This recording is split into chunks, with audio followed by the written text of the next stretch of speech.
दोस्तों, एक बार फिर से अपने पेज पर आपका स्वागत करता हूं और आज आपके साथ एक घटना को बांटना चाहता हूं। ये फर्स्ट वर्ल्ड वॉर जब चल रहा था, 1914 की बात है और मैं ये कह सकता हूं this is the power of love. और जो क्रिसमस के मायने हैं, जो मोहब्बत के मायने हैं, जो यीशु मसीह की शिक्षा के मायने हैं, वो इस घटना के अंदर पूरी तरह से दिखाई देती है।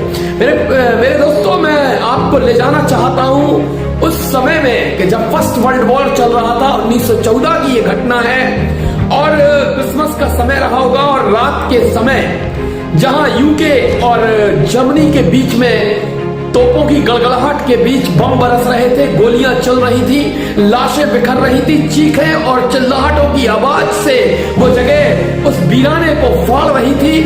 और यहां पर एक घटना घटती है।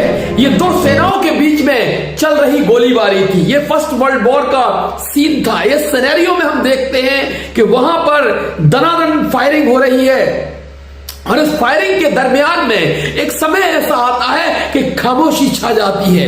दोनों तरफ से फायरिंग होना बंद हो जाती है कुछ देर के लिए और ब्रिटेन के लोग सोचने लगते हैं कि आखिरकार ये क्या हुआ, ये कौन सी नई रणनीति हमारा दुश्मन हमारे सामने तैयार कर रहा है। मेरे प्रियो, उसी समय पर एक आवाजें कुछ आना शुरू होती हैं और ब्रिटिश सैनिक उन आवाजों को जो पहचान देते हैं, जो रिकॉग्नाइज करते हैं, वो कैरल्स के रूप में करते हैं। जर्मन सिपाही अपनी उस दुख और तकलीफ के समय एकदम उन्हें ये मेमोराइज होता है कि आज की रात, ये जो समय है, ये क्रिसमस की रात है और वे कैरल्स गाने लगते हैं। और कैरल्स जब वे गाने लगते हैं, आवाज गूंजने लगती है, तो ब्रिटिशर्स के तक भी ये कैरल्स की आवाज पहुंचती है और वो ईश्वर का शब्द उन तक पहुंचता है, वो प्रेम का संदेश उन तक पहुंचता है। और जब ये प्रेम का संदेश पहुंचता है तो ब्रिटिशर्स भी इंग्लिश में अपने उस कैरल्स को रिपीट करने लगते हैं। उनके बीच में कैरल्स का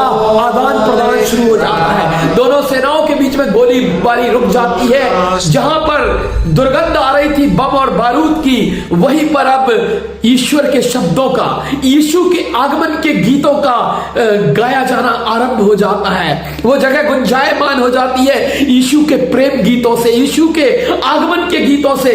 और दोनों सेनाएं गाती हैं, फिर वे एक दूसरे के करीब आते हैं। धीरे धीरे वे इस बात से समझ जाते हैं कि यहां पर कोई खतरा नहीं है और दोनों सेनाओं के बीच में बात यहीं पर नहीं रुकती है। वे एक मैत्री फुटबॉल मैच का आयोजन करते हैं, फुटबॉल खेलते हैं, युद्ध को रोक देते हैं और उसके बाद